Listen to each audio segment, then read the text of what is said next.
Voilà, nous approchons donc au cœur de l'ancienne ville. Alors c'est un endroit très très commerçant.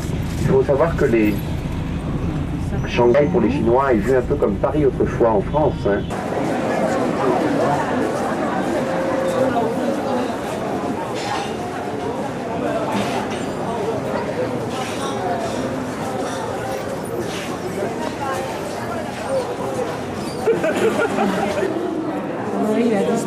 La maison de Yu à Shanghai. Et on visitera tout à l'heure le jardin Yu Yan. Alors, il y a les tablettes des ancêtres, le vase et le... Il y a pas mal des jardins chinois. C'est la salle d'entrée principale. Donc c'est la pièce de réception principale qui fait face à l'entrée principale. C'est la salle publique. On va trouver une autre derrière. Alors, les 4 caractères, les 2 derniers en partant de la droite. Meuble de style manchou. Ici, donc, oui, le jardin date du XVIe siècle, à 1559, la fondation. Ah oui, oui.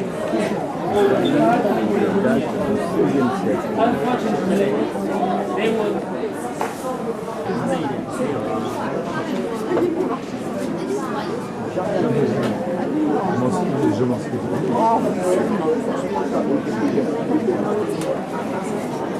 Ici, c'est l'un des paysages les plus connus du jardin. On passe dans la partie privée. Alors, il s'agit d'une monumentale montagne artificielle. Dans ces bassins. Alors, bien sûr, on peut regretter derrière, on a construit des nouveaux immeubles. Mais normalement, avec cette montagne, c'est destiné aussi à cacher le mur d'enceinte. Pour montrer qu'il s'agit d'un anniversaire, un anniversaire de fête propriétaire.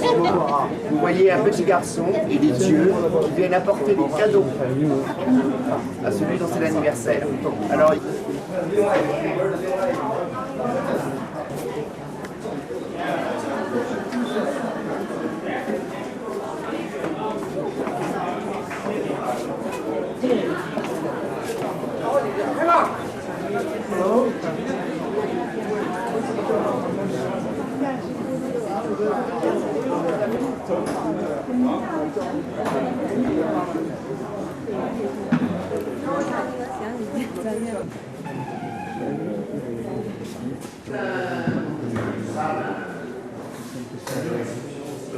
mais j'intéresse parce qu'on expose des objets assez originaux.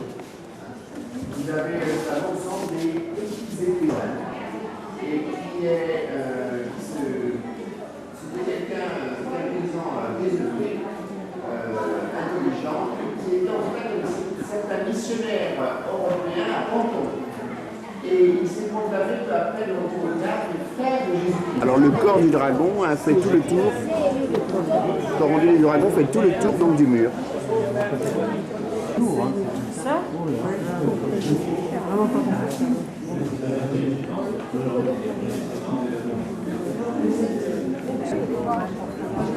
je l'ai pris trop tôt.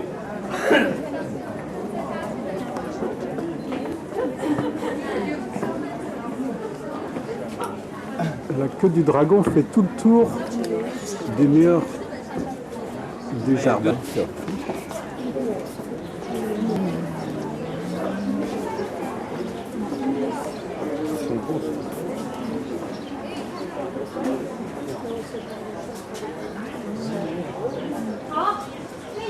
Je vais expliquer aux enfants ce que c'est qu'une sinusoïde. Caché derrière les pierres là-bas, pour les 2 personnes. Voilà, il y a une entrée cachée et on peut se retrouver à la salle d'entrée.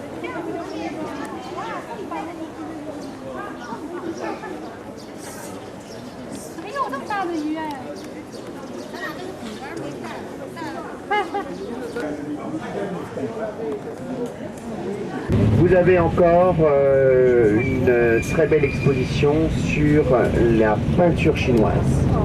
Alors là, pour ceux qui aiment la peinture chinoise, c'est un des seuls endroits au monde où on peut voir la peinture chinoise parce que la peinture se conserve très mal et donc souvent on ne la présente pas. Ça se conserve mal. Ah bah oui, parce que quand vous avez des peintures de 300-400 ans, ça va. Mais au-delà de ça, le papier jaunit, se craquelle. Donc il faut le garder à humidité constante, humidité, température constante.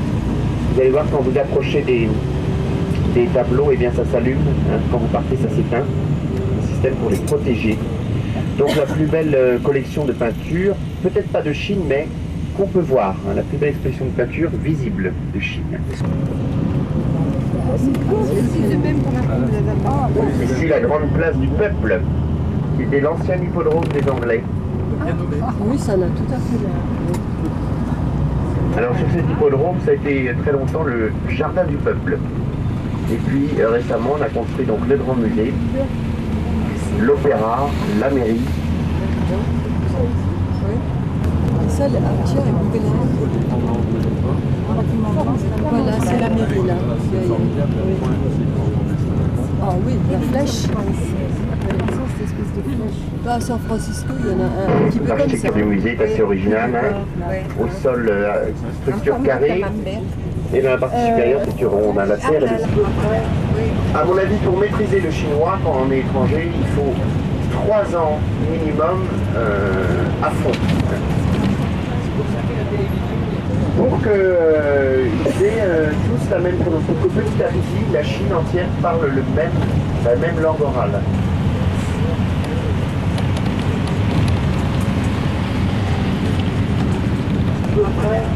À mon avis, pour maîtriser le chinois quand on est étranger, il faut 3 ans minimum à fond. Pour qu'ils aient tous la même prononciation. Pour que petit à petit, la Chine entière parle la même langue orale.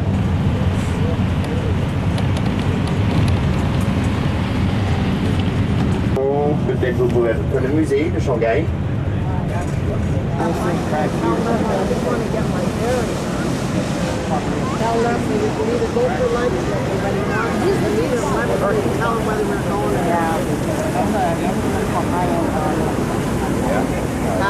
I'm not going to go lunch. I've had it. Vous pouvez voir un bâtiment avec une coupole, c'était l'ancienne mairie de Shanghai. Et puis le bâtiment avec l'horloge qui sonne la même musique que Big Ben maintenant. Avant c'était l'hymne L'Orient est rouge. Hein.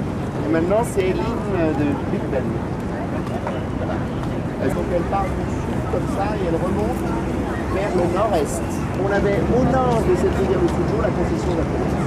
Ensuite ici la concession anglo-américaine de réseau international, bande est-ouest. Et puis au-dessus là-bas, une bande est-ouest avec la vieille ville chinoise et la concession. 6 ans encore. Hein. Ça s'étend loin. Ça s'étend sur environ 10 km. Là, c'est la partie, bien sûr, la plus prestigieuse avec les grands immeubles. La Perle de l'Orient, qui est une tour de télévision dont on est très fiers, qui fait plus de 450 mètres de haut. Et puis, c'est la tour du commerce international, qui fait 88 étages.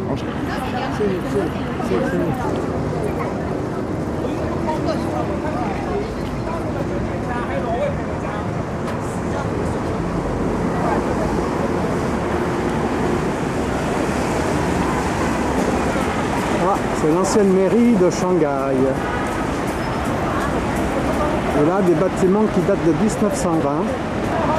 Et c'est la concession anglo-saxonne. Plus exactement anglaise, je crois.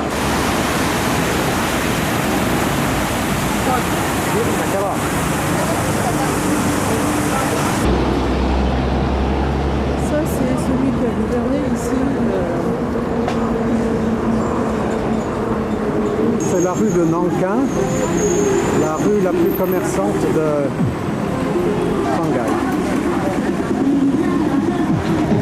Musique disco et compagnie. L'opéra que l'on voit avec cette... nous sommes allés hier soir. Là, c'est le gymnase des années 70. Et puis là, plus près de nous, la piscine. Vous voyez, l'architecture des années 70 et celle des années 90, différentes. Voilà, nous allons maintenant passer sur l'un des 3 ponts à Auban.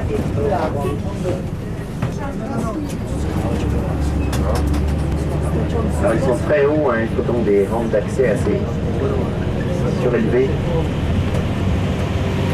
Vous apercevez aussi les infrastructures portières à votre droite.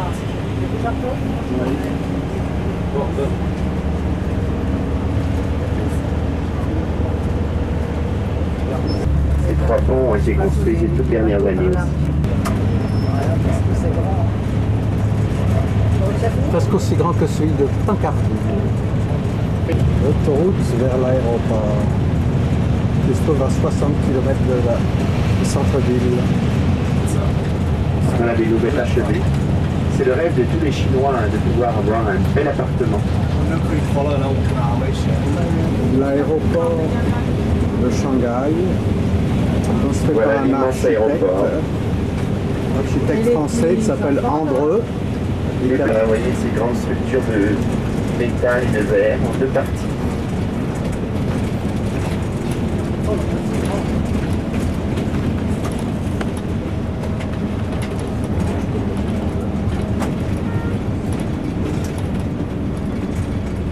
Voilà une pièce d'eau. L'intérieur de l'aéroport de Shanghai.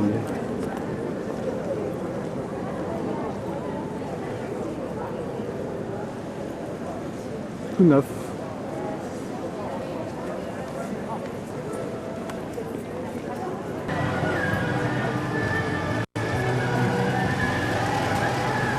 Les gens qui font de la gymnastique.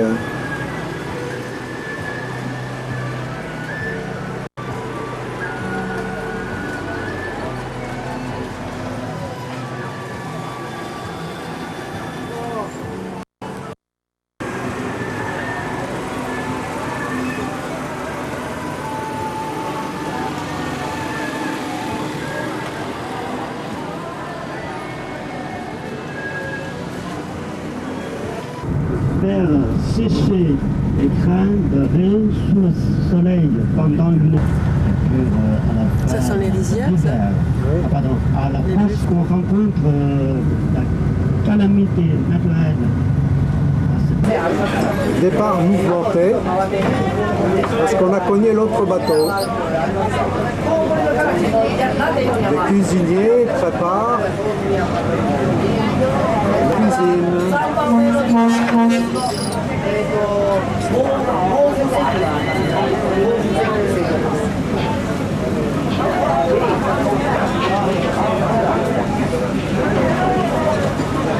Le bateau aligné.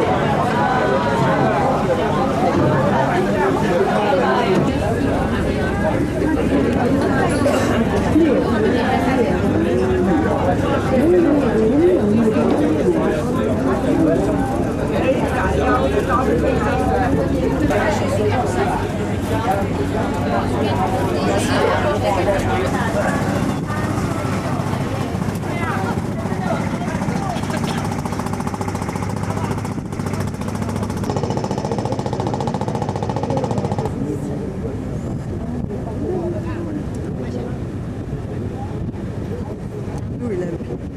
Enfin, relax.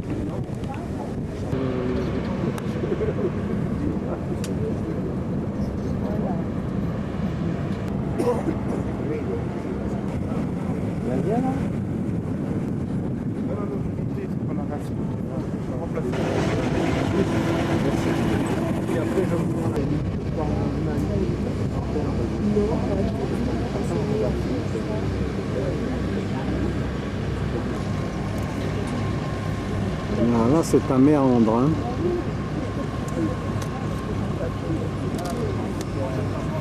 On a toujours un premier plan. Il y a des buffles là. Il y a des buffles là.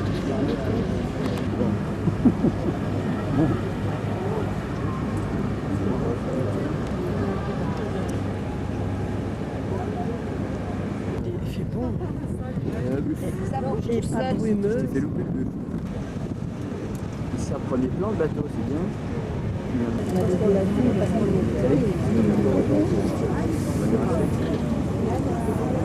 C'est pas là où ça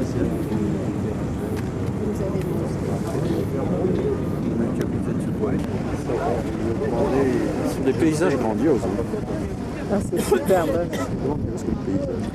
Oui, c'est un peu américain. Oui. C'est une déformation Non. C'est du panoramique un peu rouge, un peu là, comme ça. Pas trop, parce que c'est fatigant à regarder après. Et Il faut que tu ailles lentement. là, on a l'antenne.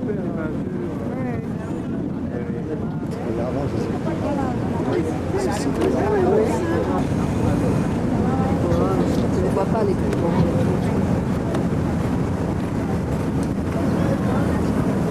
Voilà des cormorans. Mais il y a un météore à droite. Oui, oui.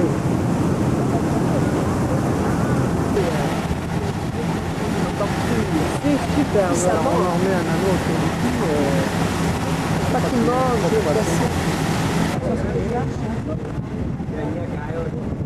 Oui.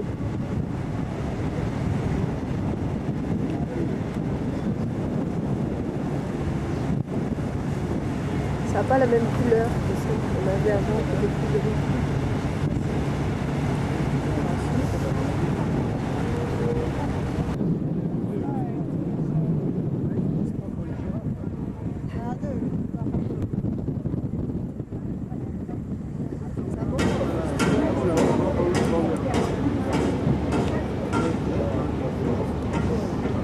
Sampan, c'est un mot chinois. Ça veut dire 4 planches. Sampan. Là, c'est pas des planches, c'est des bambous.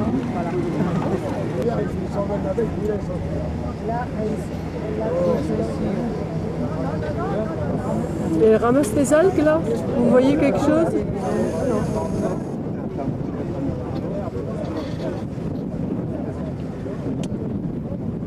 Il y a des buffles dans l'eau. Avec ce bateau. Il marche dans l'eau. Oui, c'est pas Le profond. fond n'est pas énorme. Non, non. Les buffles, c'était marrant en Birmanie, là, ça a été au ras de l'eau.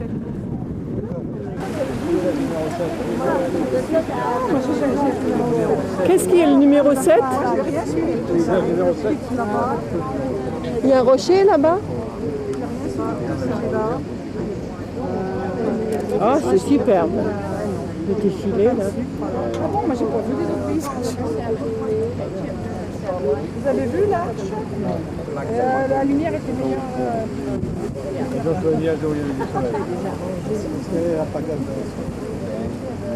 Une petite pagode en bois Le club Med n'a pas entré.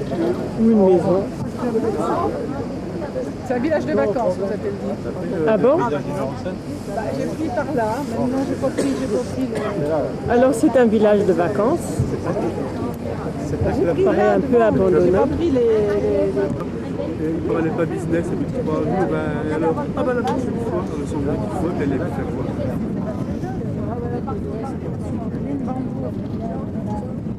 Donc c'est le village de vacances.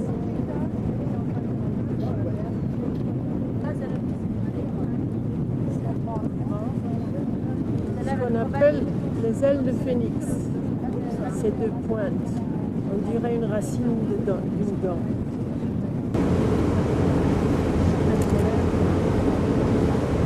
On arrive au point numéro 9.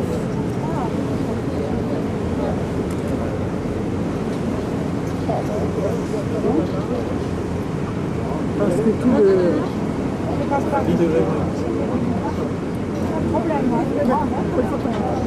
Ça c'est le rocher du Bouddha.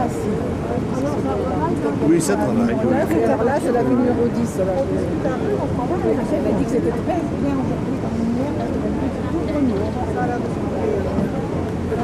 Déjà, il y a 1 heure, on a cru qu'elle allait pleurer. Vous voyez un Bouddha assis. là-haut. Ah ben maintenant on voit moins bien. C'est le rocher pointu là. Oh, c'est joli, hein. C'est joli cette ouverture avec les stalagmites. Oh, mais je pense que c'est ça aussi, hein.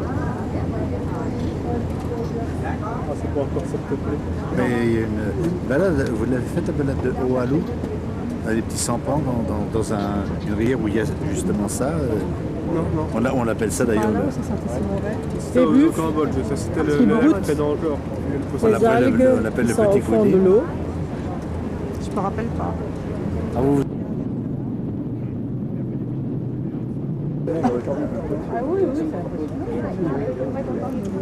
Il commence à pleuvoir un petit peu.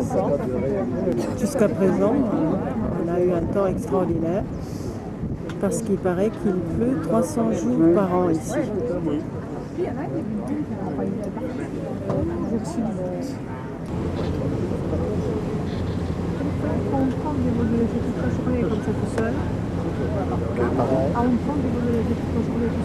Donc 2 heures avant, 21h, 21h. 8h, tout sera rendu. C'est ça. Parce que là, ça doit être assez long. Vous avez déjà voté pour le... Où est l'ermite? Parce que nous, on a deux. J'entends parler de l'ermite.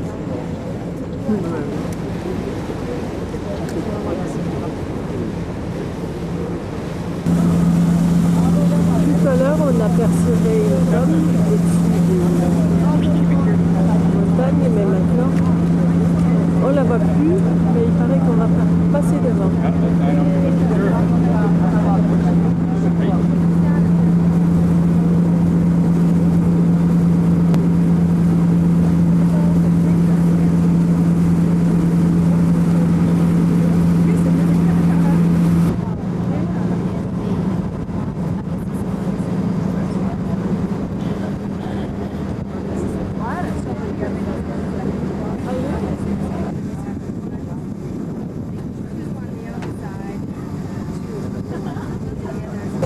Sa récolte d'algues. Ça semble être le foin avec lequel ils nourrissent leur buffle. La griffe, je crois qu'elle est plus loin. Elle est plus loin à gauche. Ça sont des chevaux, 9 chevaux paraît-il. 9 horses. Cliff. 9 horses. C'est une seule falaise. Exact. Alors, là, tu as un premier cheval. Voilà. Quand même, un beau sourire. Hein, ça vaut des belles rizières, ça. Ah mais oui. Des belles risettes. Rizières. Et qu'est-ce que c'est cette... c'est un hôtel, là? Non, là c'est un grand magasin. Là, Un magasin.